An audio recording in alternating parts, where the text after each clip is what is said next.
In 1979, Iranians experienced a revolution without democracy, and today they aspire for democracy without a revolution.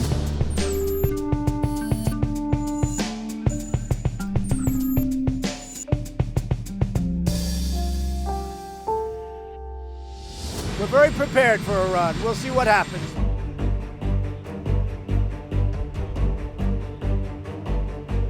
Iran is lashing out. Iran did shut down the U.S. drone, but the U.S. drone was definitely in our airspace. Stay tuned. America was this close, maybe this close, to another major military confrontation. The first of the Trump presidency. Several oil tankers were attacked in and around the Straits of Hormuz. But it was the Iranian downing of a $130 million American spy drone that nearly brought us to war. President Trump ordered retaliation and then called the whole thing off moments before the strike. So what happened? If Trump was looking for an excuse to commit forces, he has it. But so far, the president has stuck with sanctions, and he's generally downplayed the severity of the whole situation. Why? I'll break it down and then get into it with one of the world's foremost experts on Iran. Karim Sadjadpour is here. I've also got your puppet regime. But first, a word from the folks who help us keep the furry lights on.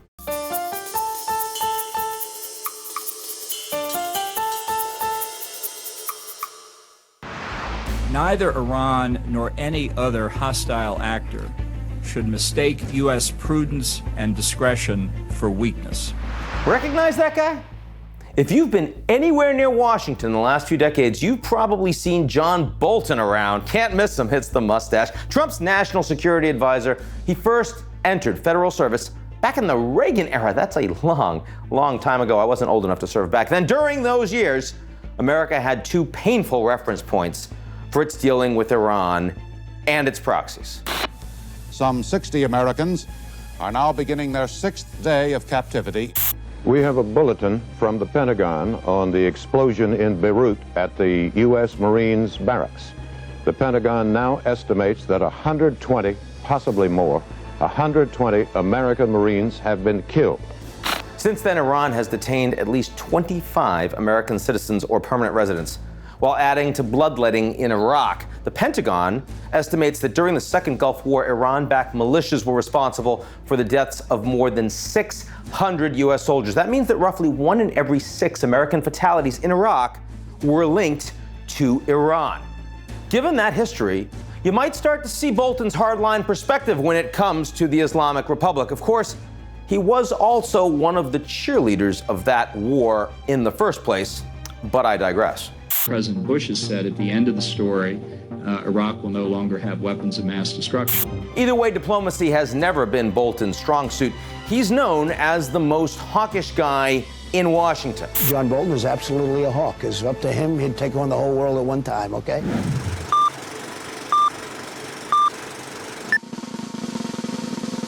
We will no longer appease dictators and despots near our shores. Talking to the North Koreans is a waste of time. The United States makes the UN work when it wants it to work.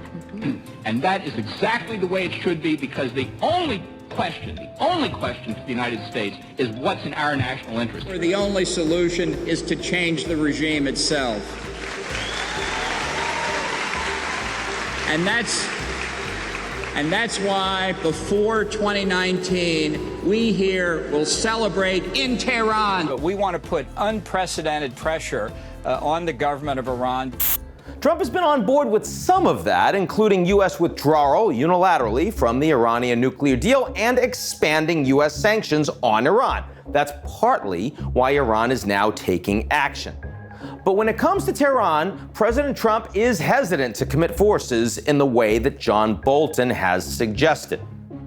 Indeed, those that say that President Trump is interested in wagging the dog, starting a war to get focus on military enemies of the U.S. before elections, he's had many opportunities to do so, certainly with Venezuela, certainly with North Korea, certainly with Iran. Trump rhetoric has been very heavy, but he's then tilted towards diplomacy in the case of North Korea and Iran, and towards ignoring it in the case of Venezuela. One of President Trump's most consistent electoral platforms after building the wall was no new wars. Talked about how the war in Afghanistan, the war in Iraq, not his idea, he was always opposed, were failed by other presidents, and he doesn't want to commit more forces into these countries. One of the things he disagreed with former Secretary of Defense James Mattis, and also doesn't want to start a new war under his watch. In that regard, America First actually does mean don't overthrow these regimes. John Bolton, on the other hand, who Trump has increasingly privately and publicly gone after for being too hawkish, has never seen a war he really doesn't like. That's created some conflict, a little bit of confusion and uncertainty as to what the Trump administration is ultimately saying, but eventually it goes to the president. The buck does stop with him. So far, that's meant no war with Iran.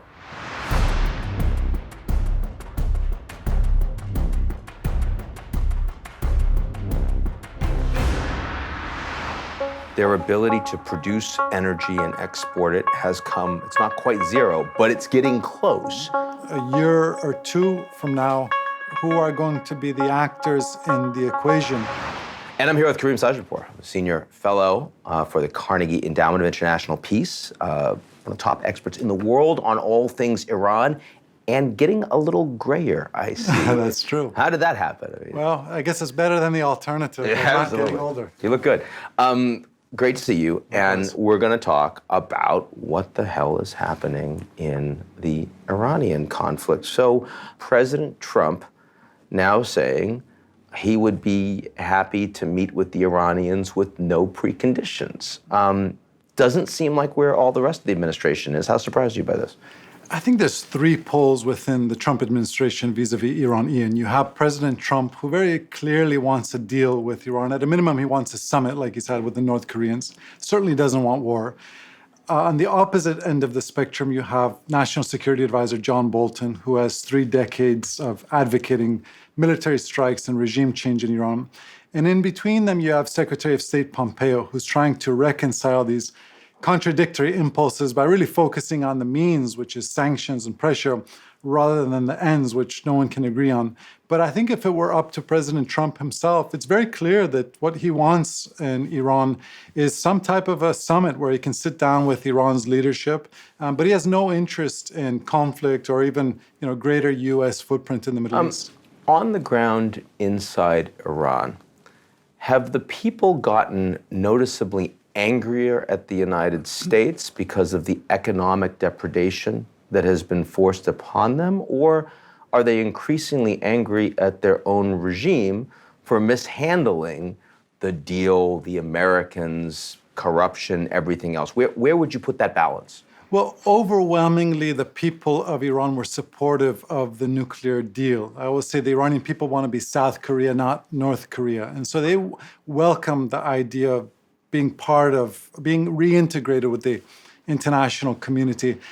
My sense as to how the Iranian public responds to outside pressure and outside sanctions is that these sanctions oftentimes accentuate people's existing political disposition. Meaning, if you're sympathetic to the Iranian government, you see economic sanctions as one more reason why America can't be trusted and America is a malign imperialist power.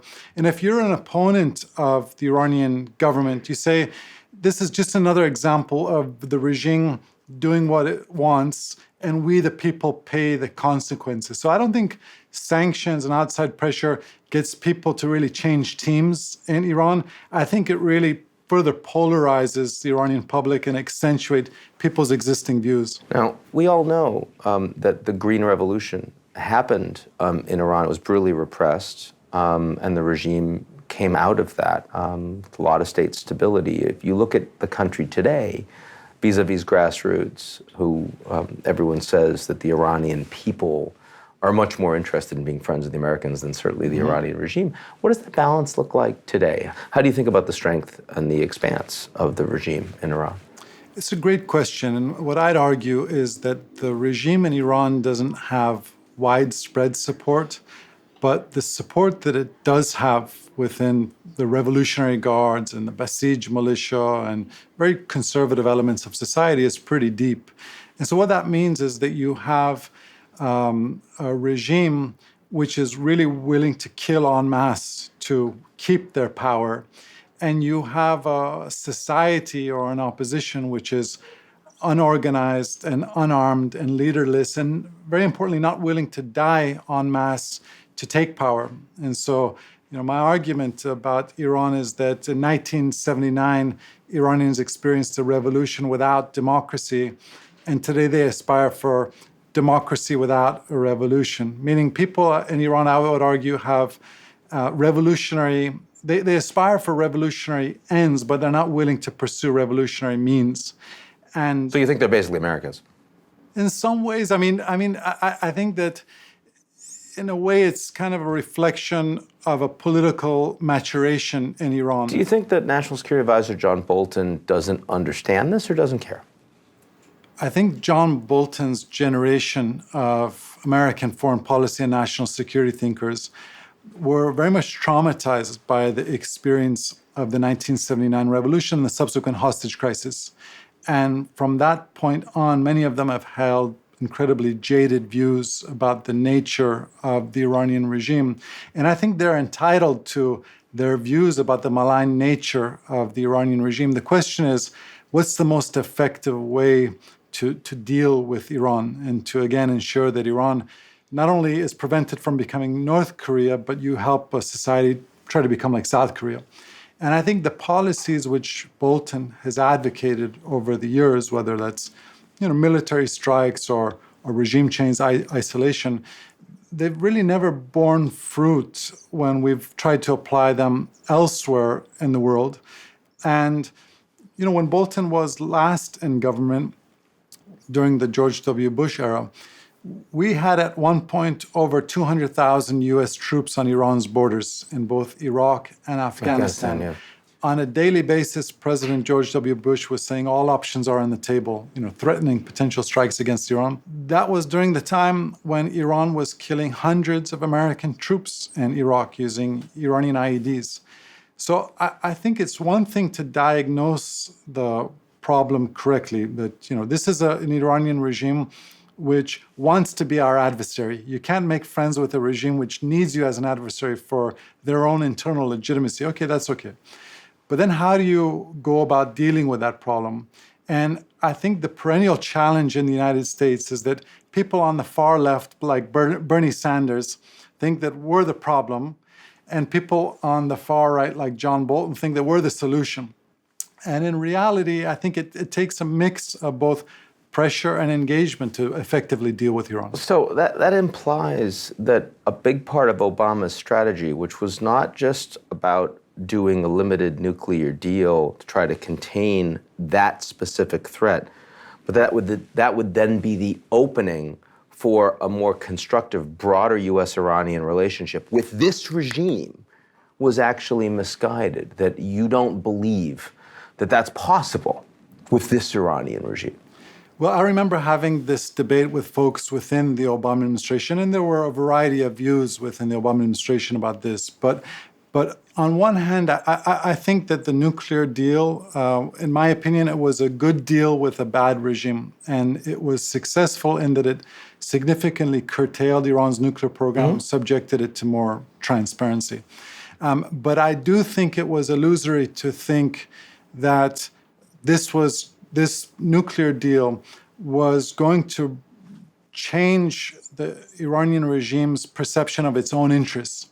And the reality is that Iran's supreme leader has long believed that it's easier for him to preserve his own authority in a closed, isolated environment which is hostile to the United States. And I think we're naive if the United States believe that we can get autocratic regimes to do things that would be inimical to their own survival interests. In 10 years' time, does the United States have more in common, more aligned with the Iranians in the region, or say with the Saudis?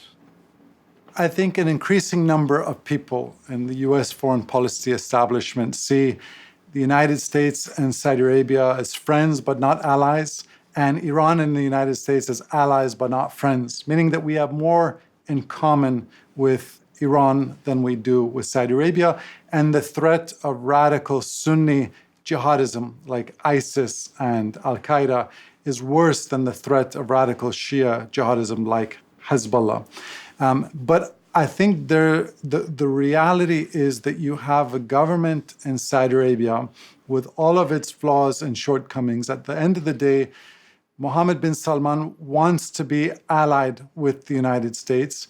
And at the end of the day, Iran's current leadership, Ayatollah Khamenei, wants the United States as an adversary. So if you're sitting in the White House, whether you're a Democrat or a Republican, you're not going to gratuitously break an alliance with a country that wants you as an ally, and you can't force a country which wants you as an adversary to be your friend. And so I think ultimately, as Henry Kissinger best put it, Iran really is going to have to decide whether it wants to be a nation or a cause. If Iran continues to see itself as a revolutionary cause in opposition to America and opposition to the United States, then we're going to continue to butt heads. But I think the day when Iran starts to prioritize its own national interests and economic interests, there's actually going to be a lot of overlapping interests between America and Iran. I mean, this does relate to the Iranian people. It relates to the Iranian economy. So far, we've been talking mostly about Iranian politics at the high level, and yet we know Iran is a large population, it's a diverse economy, and if it's going to grow and provide anything for its people, and anything for its middle class and its working class, they're going to have to be a part of the global economy. You said Iran wants to be more like South Korea than North Korea. Well, if that's true, if they want to be more like South Korea than North Korea, they have a hard time picking the United States as their top enemy, as a regime. Like, those two things don't really work together. Mm-hmm. So what is the driver for that piece? Is it some moderates in the government that just don't have a lot of power? Is it completely separate from the regime? It's some local business interests, but they don't really have the ability to shape anything. Like, what is it that's driving the internationalizing component of what Iran is all about? So if you look back at the 1979 revolution, all of the disparate groups that opposed the Shah of Iran, from Marxists to Khomeinis, they had very little in common when it came to the end game. But what united them was anti-imperialism. This belief that America was somehow keeping Iran backward and poor. I think now, if there's an organizing principle among Iran's younger generations and more moderate classes, it's not anti-imperialism, it's globalization. That we are a very proud country. Iranians are very proud. They want to remain sovereign, but they also want to be integrated with the world. They want to be part of the international community rather than always fighting against the international community and being the odd people out. And so today, 4 decades after the 1979 revolution, something like 3/4 of the country was born after the revolution was born. And death to America doesn't make sense to people as an organizing principle. It's not an inspiring organizing principle.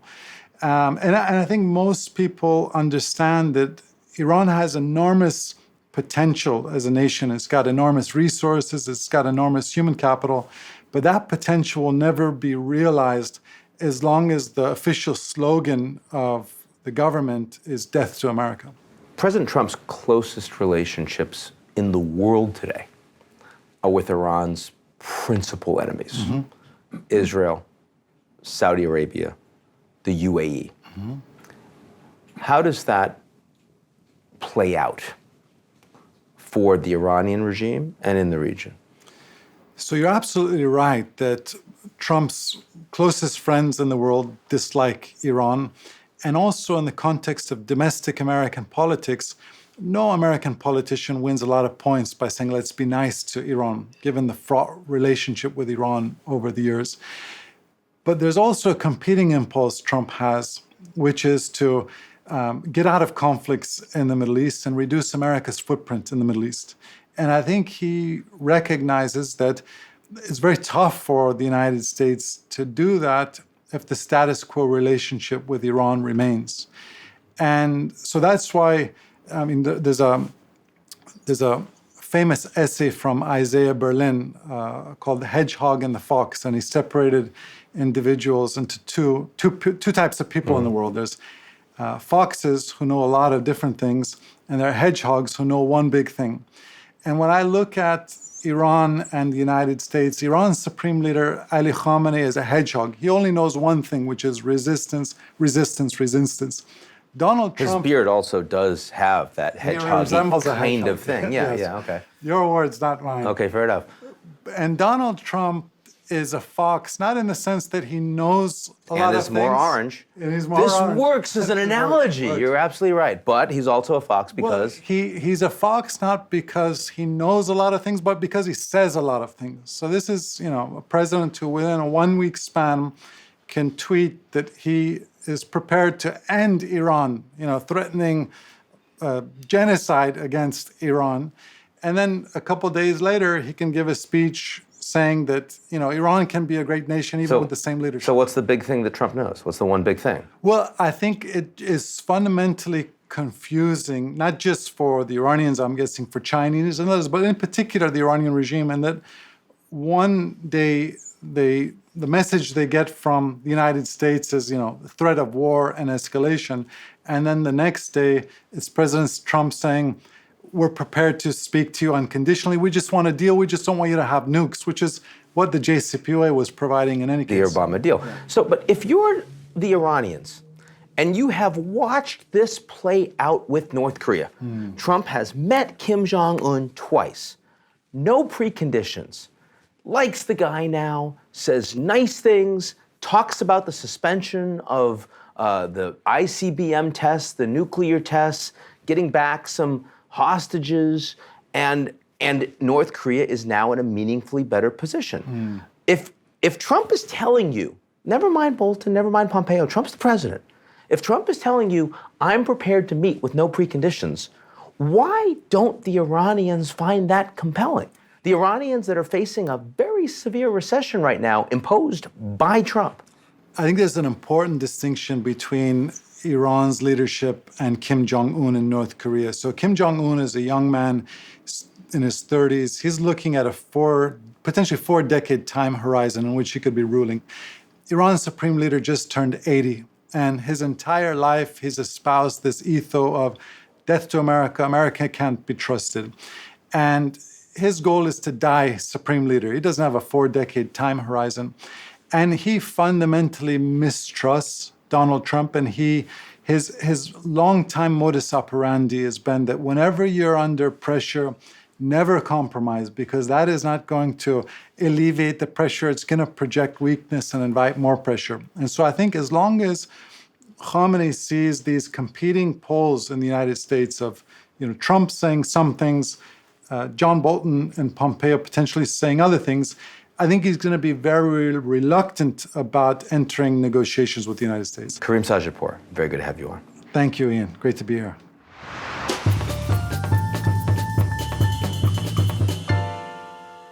And now for something completely different, I've got your puppet regime. Hi, folks. Ian here.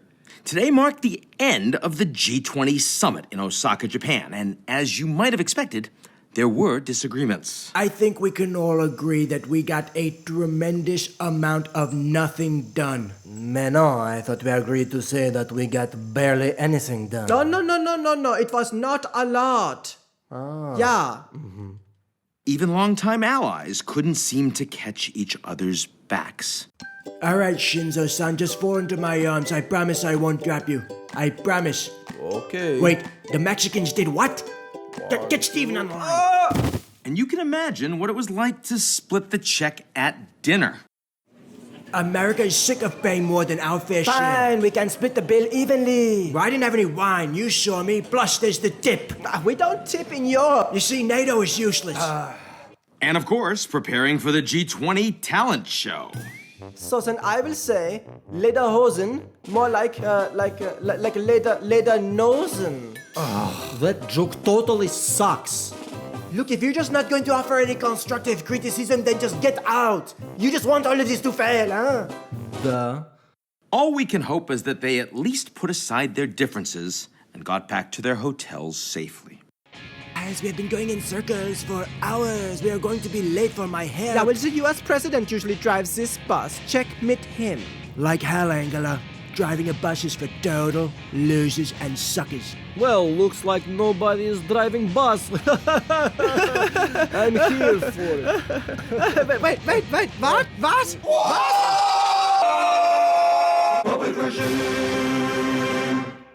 That's our show this week. We'll be back next week. That's the nature of a weekly show, is that every week there's a new episode. Don't miss it. That's the way it's supposed to work. Otherwise, I get really upset. I don't know what I'm doing here. It's kind of an existential question for me. But in the meantime, if you like what you've seen, check us out on GZEROmedia.com.